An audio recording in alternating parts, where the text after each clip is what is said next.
আল্লাহ পাক কোরআনের মধ্যে বলেন, ইয়া আইয়ুহাল্লাযীনা আমানুত্তাকুল্লাহ ওয়া কুনু মা'আস সাদিকিন।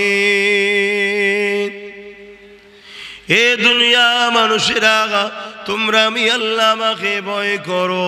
ওয়া কুনু মা'আস সাদিকিন, এবং সত্যবাদীদের অনুসরণ করো। সত্যবাদী কারা? আল্লাহ পাক কোরআনের মধ্যে জানিয়ে দিলেন, মিনান নবী ইহদিনাস সিরাতাল মুস্তাকিম। মুস্তাকিম যারা, আল্লাহ পাক মুস্তাকিম কারা? সিরাতাল্লাযীনা আন'আমতা আলাইহিম, যাদের উপরে আল্লাহ ইনাম দিয়েছে। আল্লাহ পাক আপনি কাদের উপরে ইনাম দিয়েছে? আমার আল্লাহ জানিয়ে দেন, মিনান নবীন ওয়াস সিদ্দিকিন ওয়াস শুহাদা ওয়াস সালিহিন। এই চার শ্রেণীর উপরে আল্লাহ পাক ইনাম দান করেছে।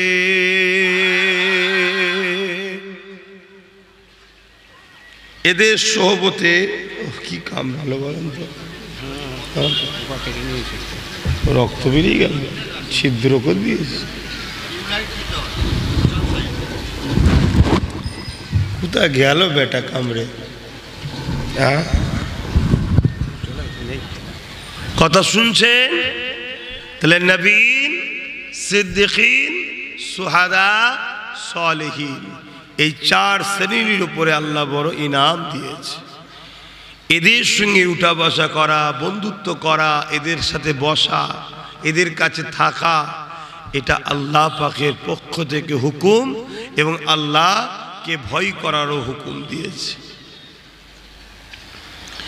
বাপেরা, নওজোয়ান তরুণেরা, এই দুনিয়া জমিনটা আল্লাহ আমাদের জন্য চিরস্থায়ী রাখেনি। এখানে কিছু দিনের জন্য আমরা মেহমান হয়ে এসেছি। আজ আছি, কাল নাই। আজ আছেন, কাল চলে যাবে। এ মাহফিল আগামী বছর হবে, আবার হবে ইনশাআল্লাহ। কিন্তু আমি থাকবো কি জানি না, আপনি থাকবেন কি জানি না। কিন্তু এই মাহফিলে আল্লাহ যখন আজ নিয়েছে, আপনারা যখন বসে গেছেন, এ যুবকেরা, আল্লাহ পাকের রহমতের ফেরেশতারা আমার আপনার মজলিসে তারাও শরীক হয়ে যায়। তারা এসে হাজির হয়ে যায়। যখন আখিরি দোয়া হয়ে যায়, তারা ফিরে গিয়ে আল্লাহ পাকের আরশ আজিমের নিচে সিজদায় পড়ে যায়। আমার আল্লাহ পাক বলতে লাগে, ওরে আমার ফেরেশতারে, দুনিয়া জমিনে কি দেখলে বলো? ওই সময় ফেরেশতারা বলতে লাগে, ও রব্বি আল্লাহ পাক, দুনিয়া জমিনে আপনার একদল বান্দারা এমন করে তারা মজলিস কায়েম করেছে, একদল বান্দা বান্দিরা সহযোগিতা করে মাহফিল কায়েম করেছে। সেখানে উলামাদের দিয়ে কোরআন হাদিস সুন্নাহর কথা নাই, সত্য আপনার দিনের কথা আলোচনা করতেছে। তারা বসে বসে শুনছে, খুশিতে সুবহানাল্লাহ বলছে, আলহামদুলিল্লাহ বলছে, আল্লাহু আকবার বলছে, আপনার তারিফ করছে, আপনার হাবিবের উপরে দরুদ পড়ছে। এই কথাটা শুনে আল্লাহ পাক বড় খুশি হয়ে যায়। আল্লাহ জিজ্ঞেস করে, ফেরেশতা তারা কি শুধু আলোচনাই করে গেল? সুবহানাল্লাহ আলহামদুলিল্লাহ বললো না, আমার কাছে কিছু চাইলো? ফেরেশতারা বলে, আল্লাহ তারা দোয়া করেছে, আখিরি দোয়া। সেই দোয়াতে আপনার কাছে জাহান্নাম থেকে নাজাত, জান্নাতের আশা, দুনিয়ার কল্যাণ, আখিরাতের কল্যাণ। কি দোয়া চাওয়া হয় না? আল্লাহ চেয়েছে। এ নওজওয়ানেরা, আল্লাহ তো খুশি হয়ে যায়। ও আমার ফেরেশতারা, তোমরা সাক্ষী থাকো, আমি আল্লাহ ওদের দুনিয়া আখিরাতের কামিয়াবি দান করে দেব। এ নওজওয়ানেরা, তরুণেরা, অনেক কষ্ট করে দিন ইসলাম এসেছে, এই ইসলামের উপরে গুরুত্বহীন আমাদের হয়ে যাচ্ছে।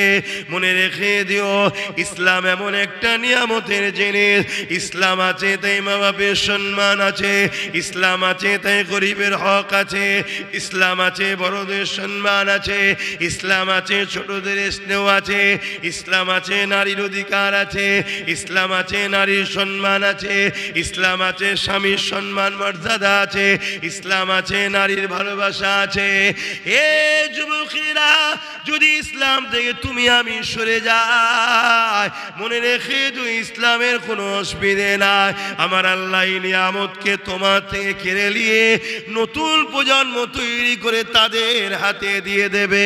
কিন্তু আমার আল্লাহ তোমাকে আমাকে জুলুমের দুনিয়ায় শিকার করিয়ে ফিতনা ফাসাদের মধ্যে জড়িয়ে দিয়ে পারিবারিক অশান্তি, সামাজিক অশান্তি, গ্রামে অশান্তি, হাটে বাজারে অশান্তি, কারবারে অশান্তি, সব জায়গাতে জুলুম জুলুম জুলুমের শিকার হয়ে দুনিয়া তো বিধিব্যস্ত হয়ে যাবে, আখিরাতও নাজাত মিলবে না।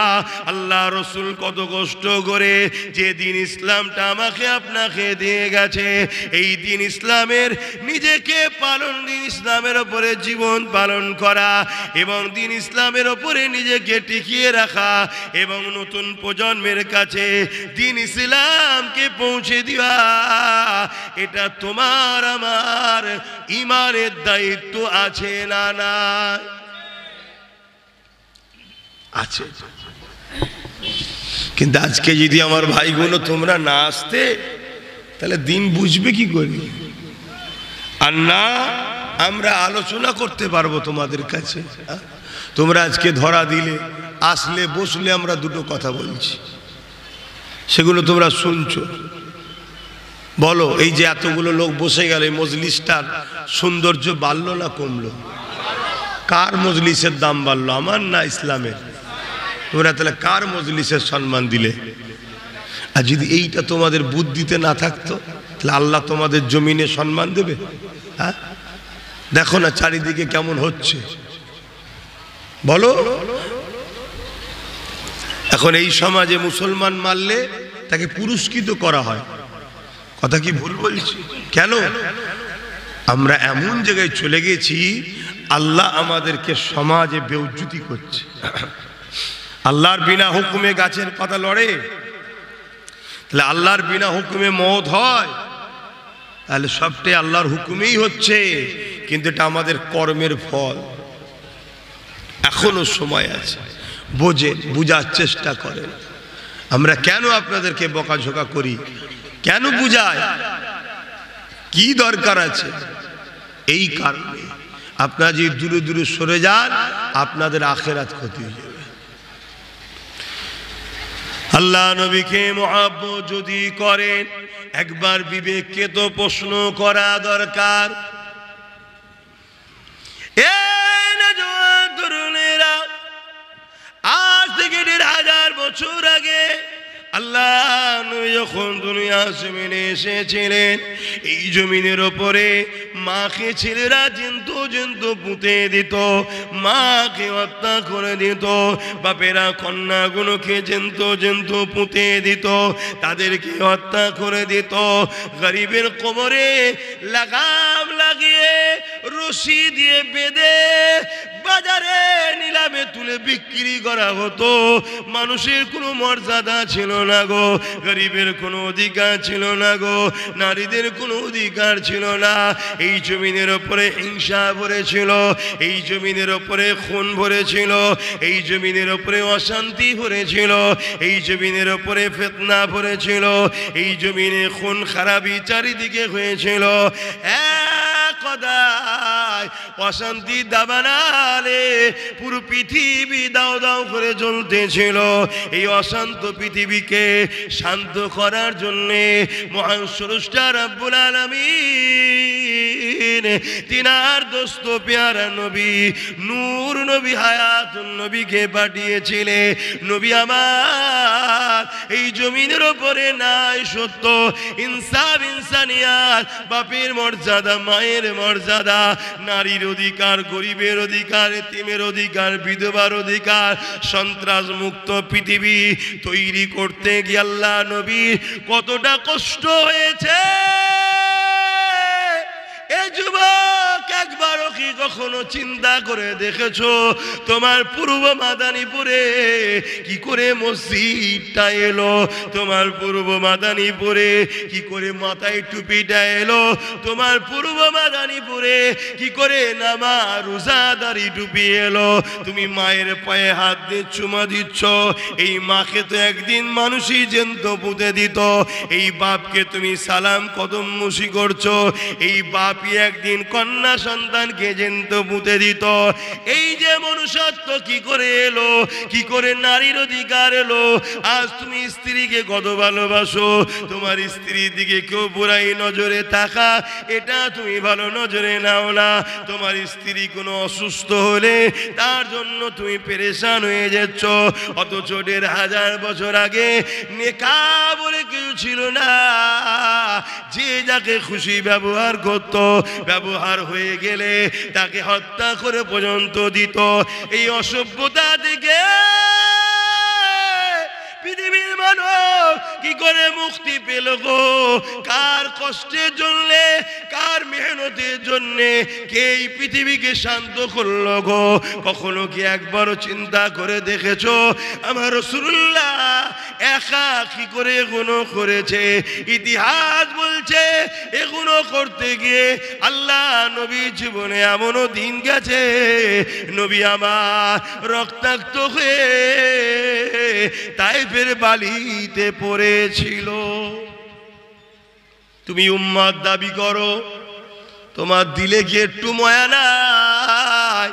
তাহলে তুমি উম্মাহ সুরাতে ভেতরে ভেতরে বেঈমান হয়ে গেছো, তুমি নিজেও বুঝতে পারছো না। অনেকে মনে করে কই আমাদের তো কিছু হচ্ছে না, আমি এত বদমাশি করি, এই করি, হ্যান করি, ত্যান করি, কই কিছু হচ্ছে না তো। এ বিষয়ে একটা ছোট্ট কথা বলছি, একটু মন দিয়ে শোনে। আমি প্রায় বলেছি, হয়তো শুনেছেন, আবার একবার স্মরণ করাচ্ছি, অসুবিধা আছে? এক ব্যক্তি ফজর বেলা উঠেছে, আজান হয়েছে, সুন্নত নামাজ পড়েছে। সুন্নত নামাজের পর ফরজ নামাজ পড়া পর্যন্ত একটু সময় থাকে।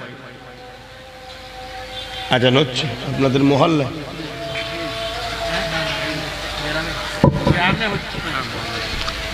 আচ্ছা, আজানটা হয়ে যাক।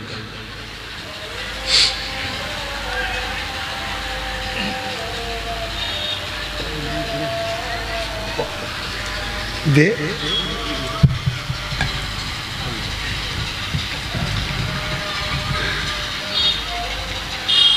লা হাওলা আশহাদু আল্লা ইলাহা ইল্লাল্লাহ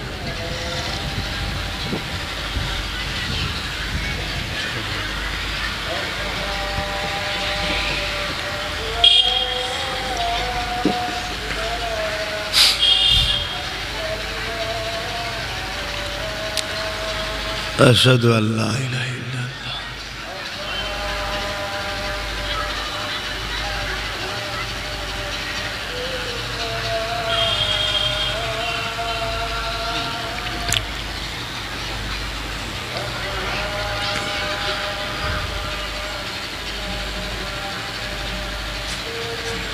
সাল্লাল্লাহু আলাইহি ওয়াসাল্লাম কুররাতুল রাসূল।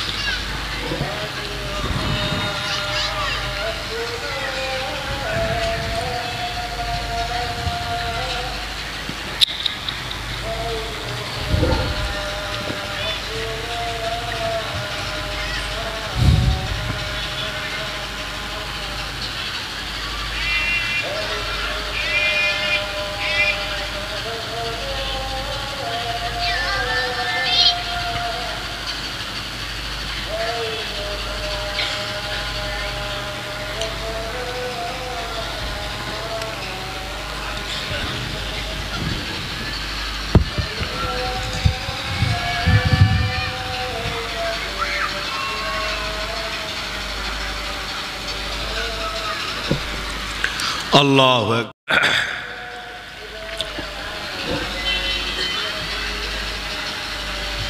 اللهم رب حاجتات وفجيل الدرد وسبق لا إله إلا الله درود الشريف اللهم صل على سيدنا مولانا محمد وعلى آله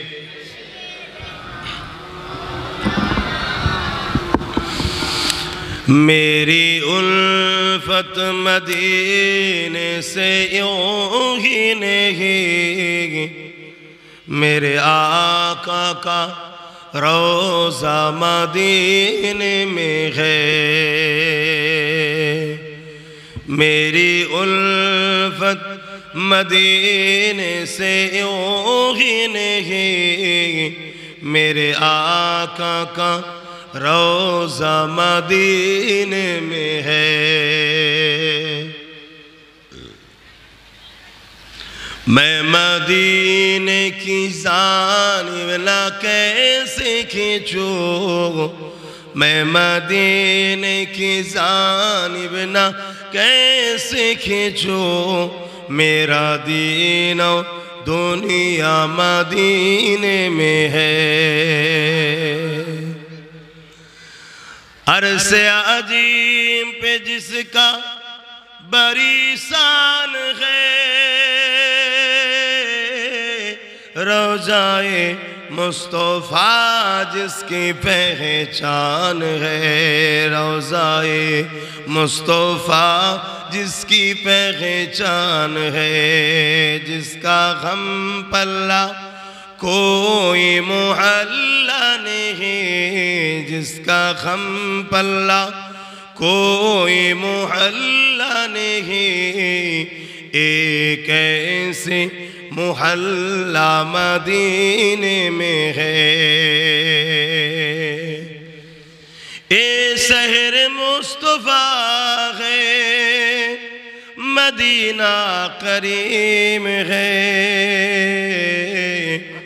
اے شہر مصطفیٰ ہے مدینہ کریم ہے سب کو نبھا رہا ہے مدینہ کریم ہے اے شہر مصطفیٰ ہے مدینہ کریم ہے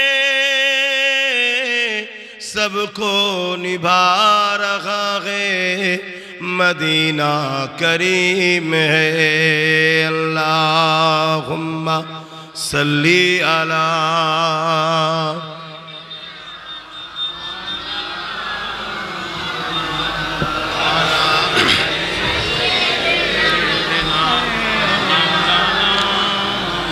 মুসলমান ঘরে ছেলেমেয়েরা তরুণেরা বাপেরা এ নওজওয়ানেরা মন দিয়ে শোনেন আল্লাহ নবী কত কষ্ট করেছে দ্বীন ইসলামের জন্যে তোমাকে আমাকে আল্লাহ চেনাবে বলে তোমাকে আমাকে জান্নাতের রাস্তা দেবার জন্যে আল্লাহ নবী সারা জীবনটা কত কষ্ট করেছে এমনও দিন গেছে আল্লাহ নবী সিজদায় পড়েছে মক্কা জালিম মুশরিকেরা আল্লাহ নবীর পিঠেতে পচা বাড়ি দুম্বার ভুঁড়ি পর্যন্ত চাপিয়ে দিয়েছে নবী আমার একদিকে দুর্গন্ধ আর একদিকে ওই ভারী পচা দুম্বার ভুঁড়িকে উঠাতে পারছে না এই অবস্থায় নবী আমার সিজদায় পড়ে রয়েছে আল্লাহ নবীর কলিজার টুকরি খাতুনে জান্নাত ফাতেমা তাজ-জাহরা রাদিয়াল্লাহু তাআলা আনহা যখন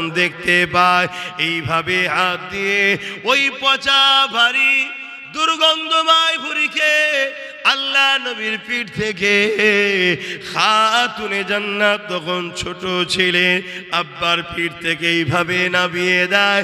আল্লাহ নবী তারপরেতে মাথা মোবারক উঠান।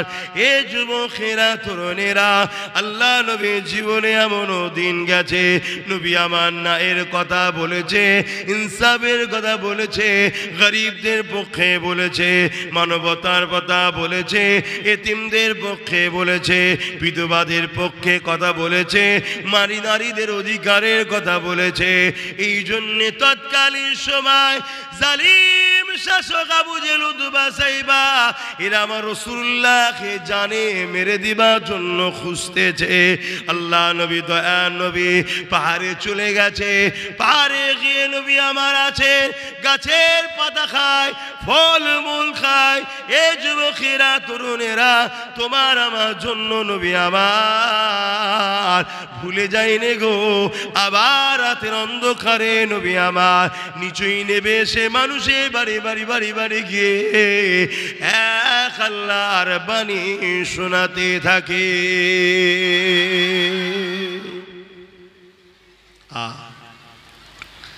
আজকে কিছুই তো করতে হয়নি আমাদেরকে, শুধু এসে মজলিসে বসতে হয়, তাও বসছো না।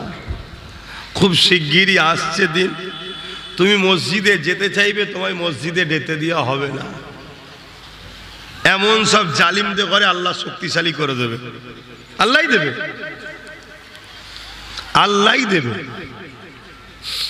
আল্লাহই ক্ষমতা দেবে তাদের ঘরে। তারা ক্ষমতা এসে যাবে, এসে গিয়ে তুমি যেতে পারবে না। তোমার মনে হবে একটু দিনের কথা শুনি, কিন্তু শোনাবার জায়গা করতে পারবে না। এমন দিন আসছে, এসব মাহফিল হবে না। আমি গল্প বলা ছেলে না, আর বেকার বকা ছেলে নয়। আমাকে অনেকে অনেক টোল করেছে, অনেকে অনেক ওয়াজ কাটিং করেছে, হ্যান করেছে, ত্যান করেছে, কিন্তু সব দিনের শেষে খুলে দেখো পিছনের কথা আর সব মিলছে। আর আজকে বলছে আগামী দিন মিলবে। আর এই সব কিছুর জন্য জিম্মেদার আমরা নিজেরাই। একটা জমিন পড়ে আছে, লোক তো ময়লা ফেলবে নাকি? যার যা খুশি ফেলে, ঘরের ময়লাগুলো এসে ফেলে। কেউ একদিন মুরগি মরে গেছে ফেলে, কেউ একদিন খাসি মরে গেছে ফেলে, গরু মরে গেছে ফেলে, ফেলেই যাচ্ছে। গভর্নমেন্টের নজর পড়েছে, জায়গাটা কার? এরম সব ফেলছে, কই কিছু বলছে না তো। গভর্নমেন্টে কিছু দামাল ছেলে থাকে তো নাকি, যা ঘিরে লে বড় কোম্পানিকে দে 10% তোরা নিবি, 90% নেতাকে দিয়ে দিবি। তখন তুমি মাথা মারতে গেছে আমার জায়গা, মেরে তবলা ঢিলে করবে না, করবে না। আর প্রথম থেকে যদি মাজা ঘষা উঠা বসা লেনদেন করতে, কেউ এসতো দিতে, তা তোমারই গুরুত্ব নেই তোমার মসজিদের উপরে, তোমারই গুরুত্ব নেই তোমার দিনের উপরে, তোমারই গুরুত্ব নেই তোমার মজলিসের উপরে। কাল যখন কেউ বলবে ওয়াকফ কালা কানুন করে মসজিদগুলোকে দখল করা, আদানি আম্বানিকে বিক্রি করবো, সব ভালো ভালো জায়গা, ভিআইপি জায়গা, তখন তুমি বলছো আমার মসজিদ, আমার মসজিদ। তুই চিল্লেই মরে যাবি, তোর আর করতে পারবি নি। কথা কিছু মাথায় ঢুকছে না? ঢুকে নে। যেদিন সুযোগ ছিল 8 বছর আগে থেকে চিল্লাচ্ছিলাম, সেদিন যদি জাগতে আলাদা কথা।